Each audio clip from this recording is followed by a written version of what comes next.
가장 높이 올라간 용이 결국 후회의 눈물을 흘린다는 구절이 있습니다. 항용유해라. 끝까지 올라간 용은 결국 후회를 하도다. 주역 건께에 나오는 이 글은 참 의미심장합니다. 자신의 지위가 높다고 자만하다가 결국 모든 사람들이 그 곁을 떠나가게 되고 아무도 없게 되어 그 지도자는 후회의 눈물만 흘린다는 뜻입니다. 세상에 내가 가장 높다고 생각하여 소통을 거부하고 독단적인 일처리로 일관하다가 결국 민심을 잃고 나락으로 떨어진다는 것이 바로 주역의 항용유해의 본뜻입니다. 진시황제는 천하를 통일하여 최초의 중국 황제가 되었건만 폭정에 지친 백성들의 반란에 의해 20년도 못 가서 결국 멸망하고 눈물을 흘렸습니다.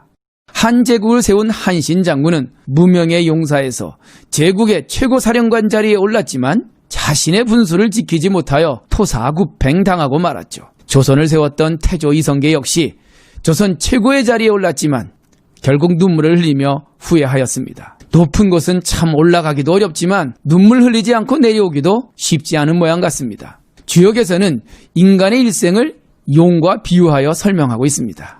아직 세상에 나오지 않는 용을 잠용이라고 하고 물 밖으로 나와서 출세와 승진을 거듭하는 용을 띨약자 양용, 또 날삣자 비룡이라고 하고 있습니다. 그런데 가장 높이 올라간 용은 항용이라고 합니다. 결국 마지막 높은 자리까지 올라갔지만 눈물을 흘리며 내려와야 한다는 것으로 세상의 이치를 설명하고 있습니다. 태계 이황 선생은 이 주역의 구절을 임금에게 강의하는 경연의 자리에서 한 나라에 임금된 자가 반드시 가슴속에 깊이 새겨두어야 할 말이라고 거듭 강조하고 있습니다. 임금된 자가 지금 내 권세가 영원할 것이라고 생각해서는 안 됩니다. 한 번 나아가면 한 번 물러나게 되어 있고 나라를 소유하게 되면 결국 시간이 지나면 나라를 놓게 되는 것이 세상의 이치인데 어찌 그 이치를 모르고 교만과 독단으로 국정을 처리하신다면 결국 후회의 결말을 맞이할 수밖에 없을 것입니다.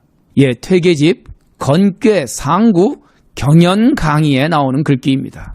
지도자가 되어 주변 어진 사람들의 충고와 도움을 거부하고 오로지 자신의 생각만으로 나라를 이끌어 나간다면 국정은 흔들리게 되고 결국 백성들의 마음은 멀어질 수밖에 없는 결과를 초래할 것이란 엄중한 경고입니다. 퇴계 선생은 국가 지도자의 겸손을 말하면서 옛날 군왕들이 스스로를 덕이 부족한 사람이란 뜻의 적을 과자 사람인자 과인은 이라고 부르거나 나여자 작을 소자 아들 자자 여소자는 즉 별 볼 일 없는 작은 나라고 부른 이유는 바로 자신을 낮추는 군왕의 겸손함에서 유래된 것이라고 설명을 덧붙이고 있습니다. 재벌 총수가 구속되고 한때 최고의 권력을 누리던 사람들이 줄줄이 감옥으로 향하는 현실을 보면서 높은 자리에 올라가는 것도 참 어렵지만 그 자리에서 잘 내려오는 것도 참 쉽지 않다는 생각을 해봅니다. 노자 도덕경에 보면 공성신퇴라는 말이 있습니다. 공성, 거꾸로 하면 성공이죠.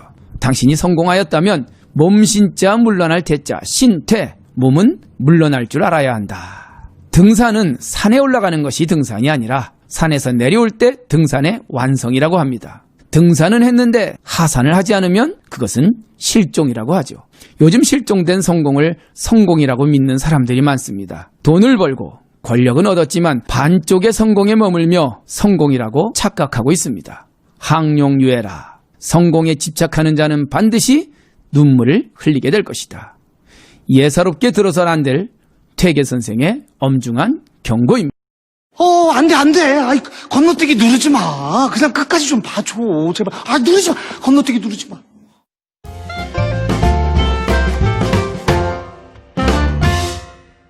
공감소통 공유. 잘 나가는 공무원은 무엇이 다른가? 성공한 내 모습을 상상하라. 나는 세상이 원하는 물건이다. 열정으로 유혹하라. 머니 힐링. 행복이 샘솟는 책. 에너지가 넘치는 출판. 출판을 원하시는 모든 분은 행복 에너지를 찾으세요. 이제 당신도 저자가 될 수 있습니다. 문의 0505-613-6133